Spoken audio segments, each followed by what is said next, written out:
Hebraico Bíblico. Sejam bem-vindos a mais um vídeo do nosso canal. Neste momento você terá acesso a um comentário bíblico de Sefer Bereshit, ou seja, o livro de Gênesis. Você terá uma visão interpretativa pela ótica do hebraico. Você irá adquirir conhecimento que irá iluminar o seu entendimento. Mas antes, não se esqueça de deixar o seu like e se inscrever no nosso canal.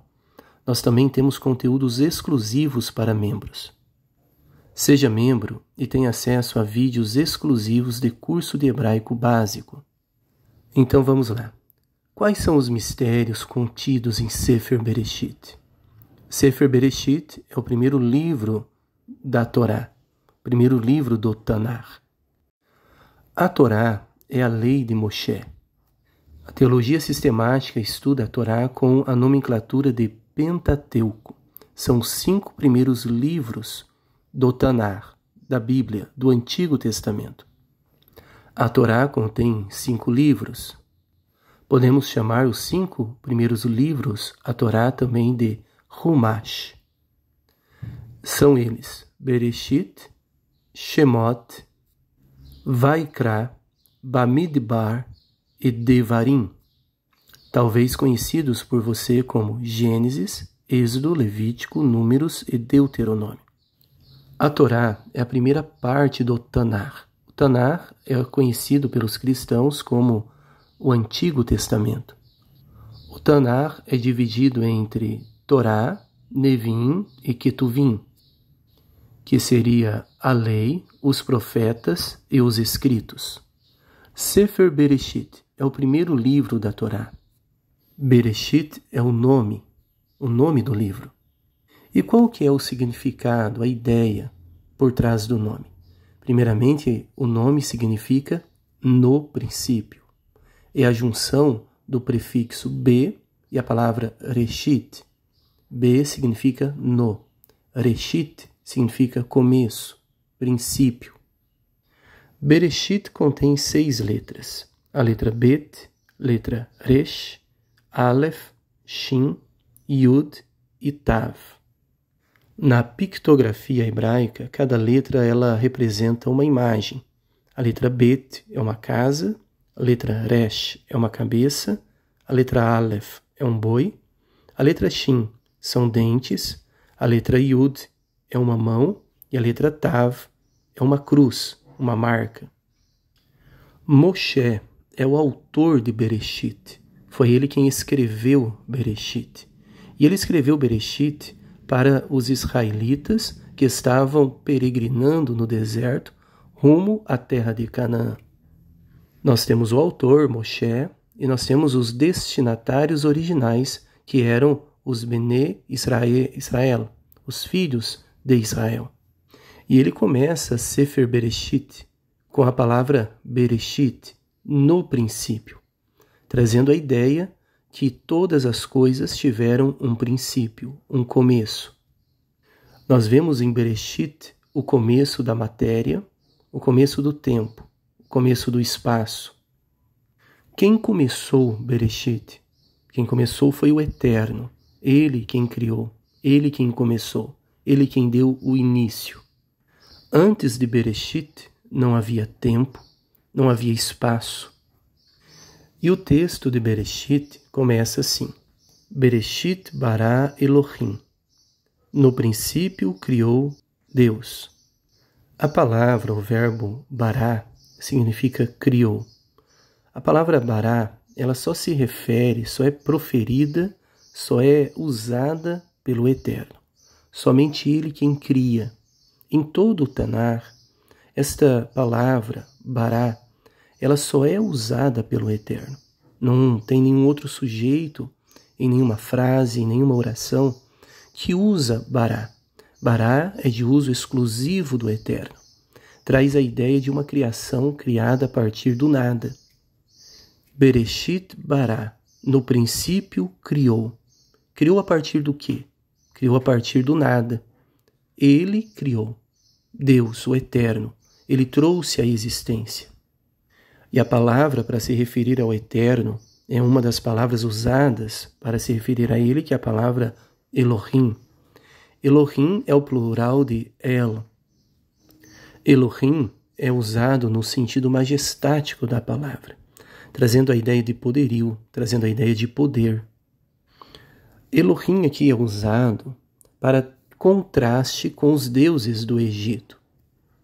Moshe está deixando claro para os Bnei Israel, os filhos de Israel, que foi Elohim, o Eterno, quem criou, quem deu início a todas as coisas, e não os deuses do Egito, como o Nilo, as rãs, ou outros deuses que haviam no panteão egípcio. E para abranger toda a criação, o versículo diz: Bereshit bara Elohim et hashamayim ve'et haaretz. No princípio criou Deus os céus e a terra. A palavra et, que dá a ideia de objeto direto, refere-se ao Criador, Elohim, que cria Shamayim e Haaretz, os céus e a terra.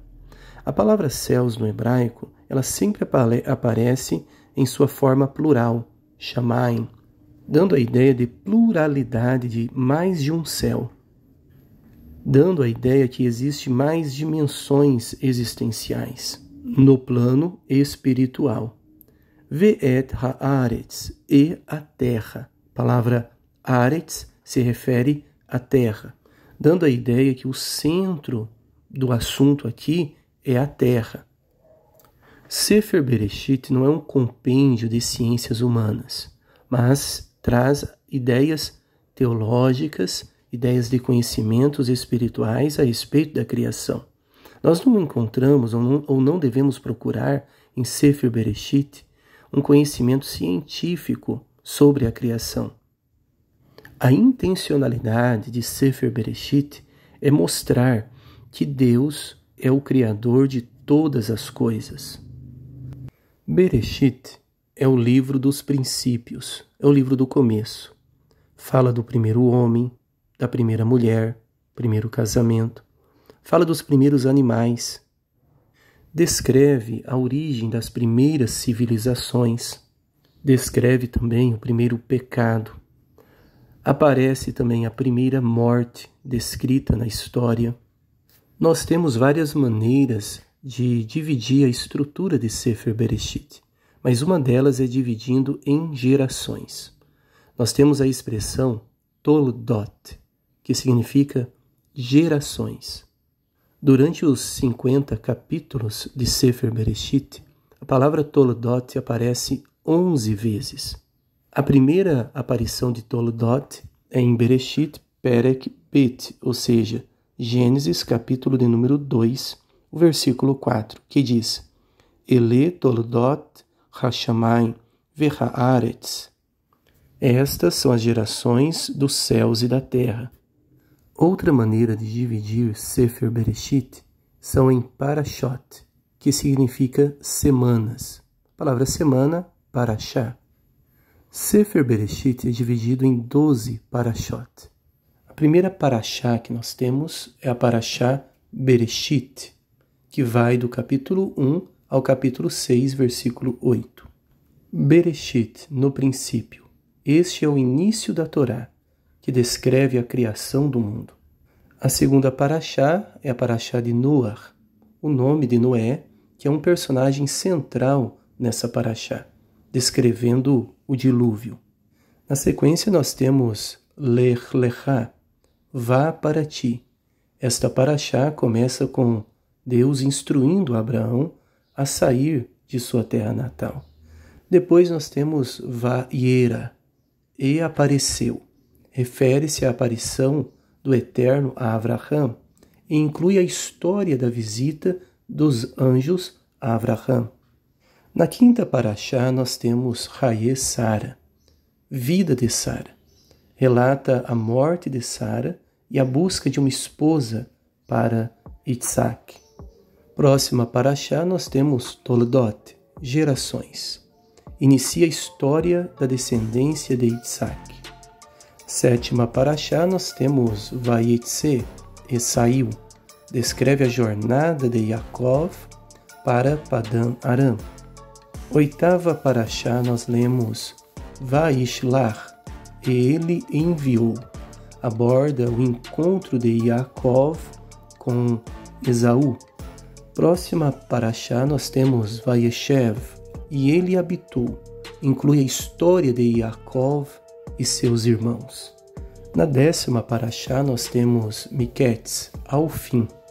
Descreve o momento em que Yosef interpreta os sonhos de Paró. 11ª paraxá nós temos Vaigesh, e ele se aproximou. Refere-se ao encontro de Yehudá com Yosef. E a última sessão, a última paraxá, é a paraxá de Vayechi, e ele viveu. Descreve os últimos dias de Yaakov e sua bênção aos seus filhos. A história do ser humano é descrita em Sefer Bereshit.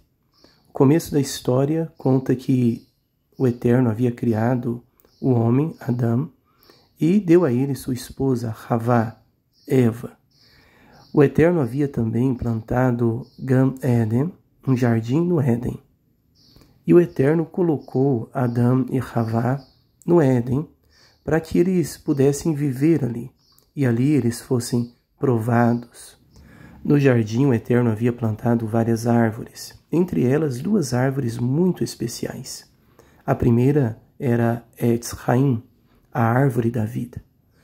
E a outra era Etz Hadaat Tov Vará, a árvore do conhecimento do bem e do mal. Tudo que o Eterno havia criado era bom, inclusive essas 2 árvores.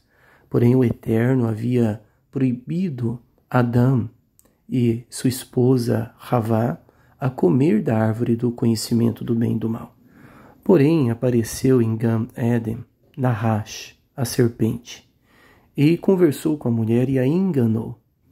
Seduzida pela serpente em comer da árvore do conhecimento do bem e do mal, ela comeu e também deu ao seu marido. E ambos então desobedeceram o Eterno.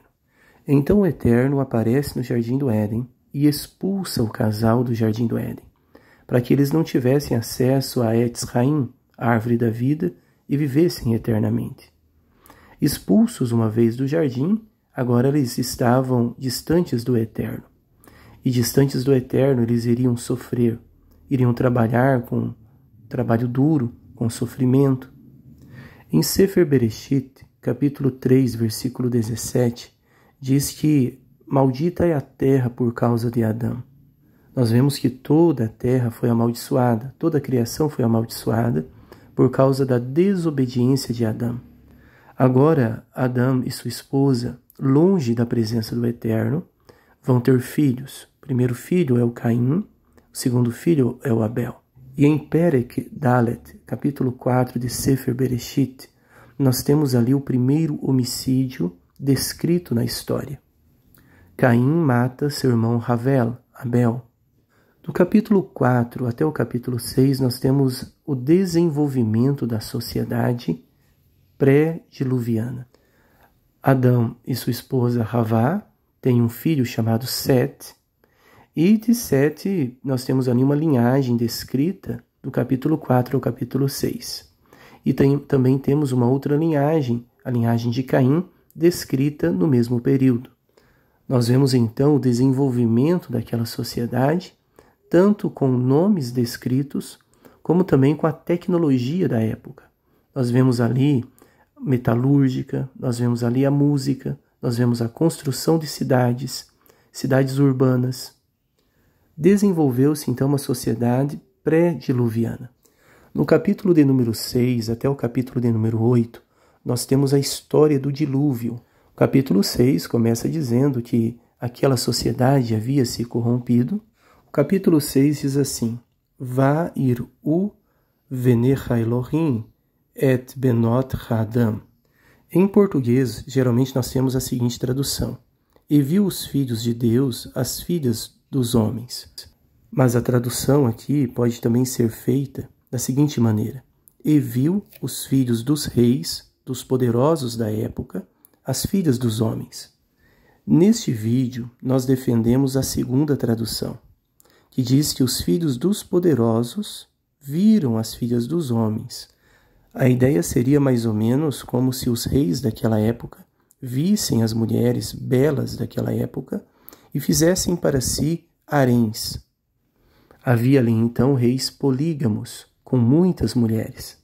No versículo de número 4 diz: Yavou bene ha-Elohim el benot hadam, va yaldu lachem remar ha-giburim, onde nós temos a seguinte tradução: E foram os filhos dos senhores, dos poderosos, as filhas dos homens, eles deram filhos, e esses foram os valentes.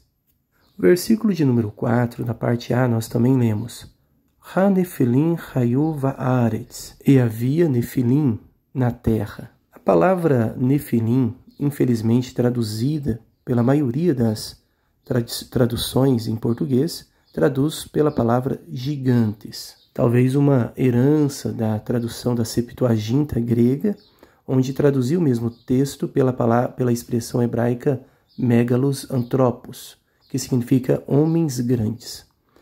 Porém, a palavra nefilim, ela vem do verbo nafal, que significa caído ou cair. Levando em consideração o contexto do capítulo 4 ao capítulo 6, nós entendemos que a palavra nefilim significa homens depravados, homens caídos. Nós temos no capítulo 6 o ponto culminante daquela sociedade, uma sociedade que havia se desenvolvido longe do eterno. E agora, com seus haréns, constituídos pelos reis, havia naquela terra nefilim, homens depravados. E haviam também giburim, homens valentes, que eram os filhos dos reis. E o Eterno resolve, então, destruir aquela sociedade para recomeçar novamente. E o Eterno escolhe uma família, um homem, dentro daquela geração, o qual achou graça diante do Eterno. O nome deste homem é Noar, traduzido ou transliterado para o português como Noé.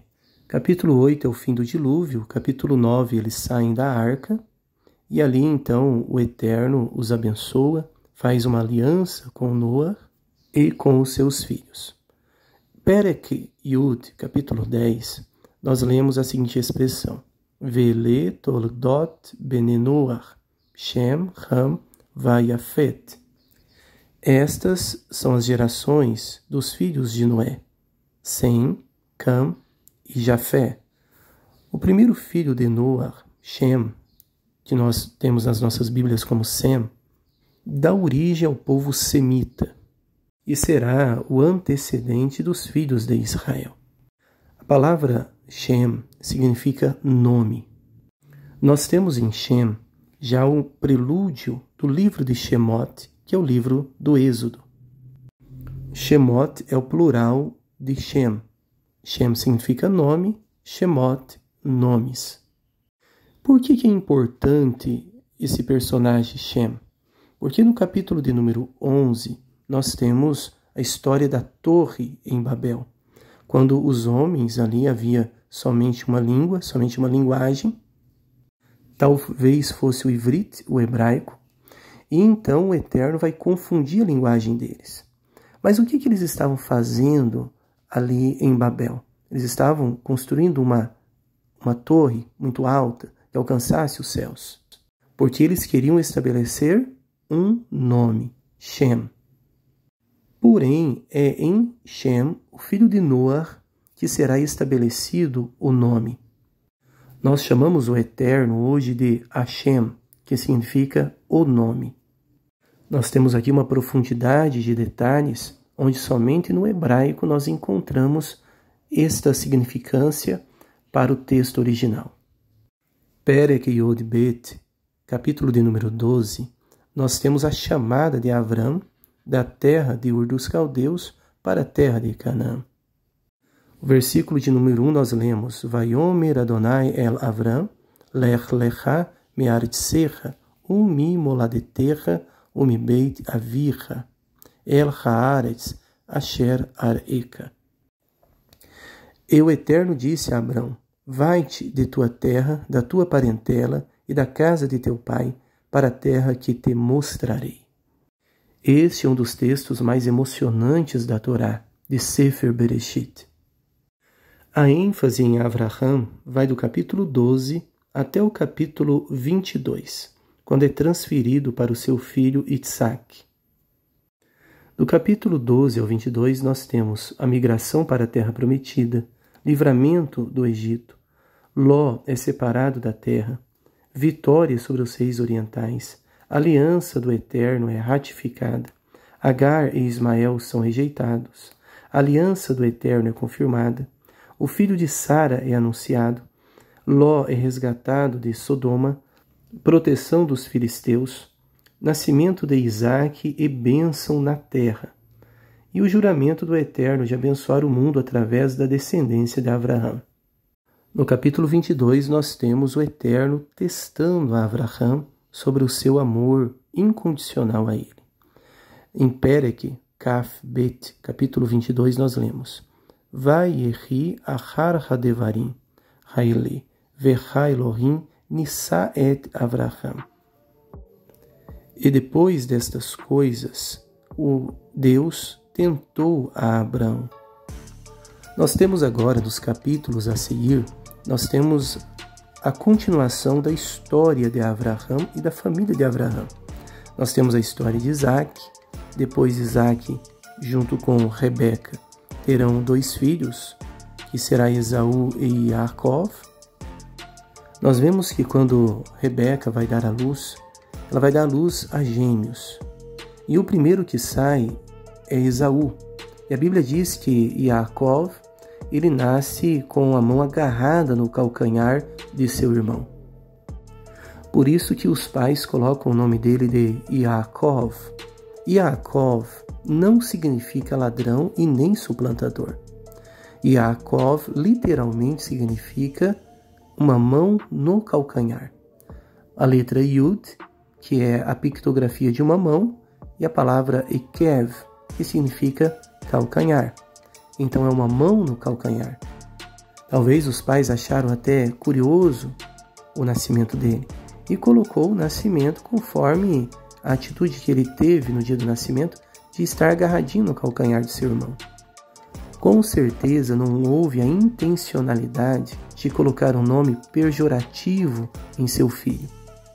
Mas o nome de Yaakov significa mão no calcanhar.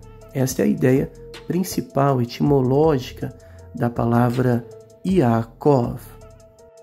Mas durante a narrativa de Sefer Bereshit, nós vemos que Yaakov, ele se tornou uma pessoa enganadora, ele tentou roubar a bênção de seu irmão Esaú, mostrando assim claramente as falhas de Yaakov. Assim como também todos os personagens de Sefer Bereshit, o Eterno ele não esconde os erros e as falhas de seus personagens.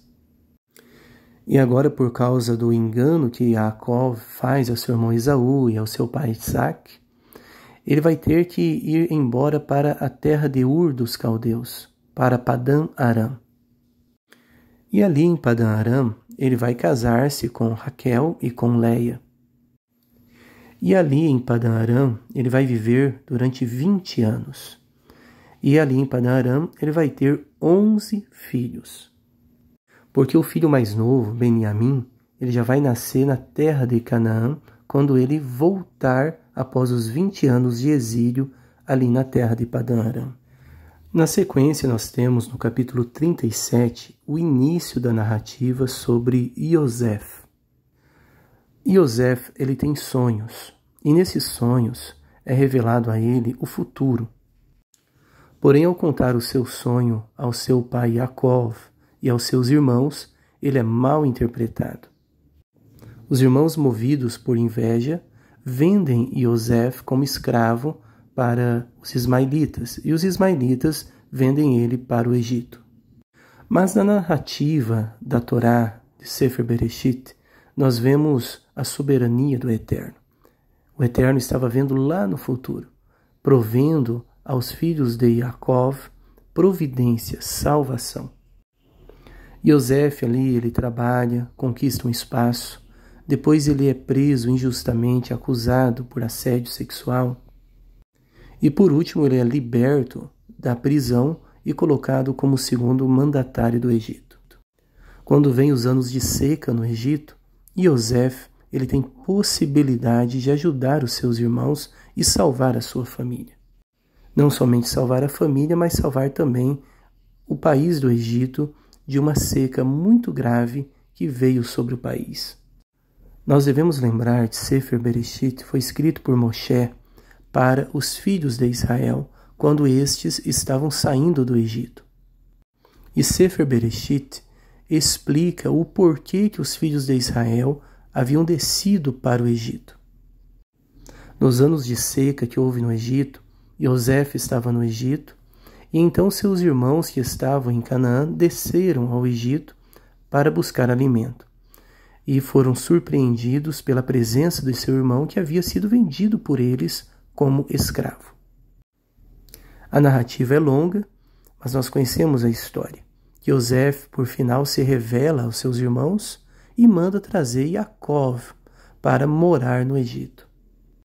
Em Sefer Bereshit, nós encontramos um dos maiores milagres na historiografia da humanidade. Um dos registros mais antigos da humanidade. Sefer Bereshit narra a história ali do crescente fértil, da Mesopotâmia, do Egito e de toda aquela região que é considerado pela história como o berço da humanidade. É atribuído aos sumérios, aos fenícios, a origem da escrita, mas nós vemos no hebraico as mesmas letras que os fenícios usavam, agora transcritas, transliteradas para o hebraico em uma originalidade, em uma preservação miraculosa pelo Eterno. Sefer Bereshit atravessou o espaço e o tempo e chegou até nós em um texto hebraico original, trazendo para nós segredos e mistérios revelados por Deus àquela geração. Nós vemos em Sefer Bereshit a pluralidade quando o Eterno se expressa. No capítulo 1, versículo 26, está escrito: façamos o homem. No capítulo 11, quando o Eterno vai descer para ver a Torre de Babel, está escrito: desçamos e vejamos. Porque em Sefer Bereshit, o Eterno é revelado como Elohim e também como El Shaddai. Você confirma isso lá em Shemot, Êxodo capítulo 6, versículo 3, quando está escrito que o Eterno ele apareceu a Abraão, Isaac e Yaakov como o Deus Todo-Poderoso, como El Shaddai. Mas pelo o nome dele, o Eterno, ele não apareceu a Abraão. Nós vemos no livro de Shemot uma singularidade. Ali é expresso a ideia de que o Eterno viu no seu sentido singular. Em Sefer Bereshit nós vemos também uma teofania mais humanizada, quando o Eterno ele se materializa e ele aparece a Abraão no capítulo 18 em forma humana. Diferentemente, no livro de Shemot, Êxodo, onde o Eterno aparece no meio do fogo, no meio do trovão, no meio de relâmpagos. O mesmo livro, o mesmo autor, o mesmo Ruach HaKodesh, Espírito Santo, inspirando a autoria, nós vemos ali a diferença de manifestações do Eterno. É isso aí, pessoal. Espero que tenha gostado deste vídeo. Que o Eterno lhe abençoe. Não se esqueça de se inscrever no nosso canal, deixar o seu like. E se você quiser ser membro do nosso canal, você terá acesso a vídeos de curso hebraico básico, onde você poderá ser alfabetizado no hebraico e ler o Tanar no seu texto original. Que o Eterno lhe abençoe. Toda Rabá, Baruch Hashem.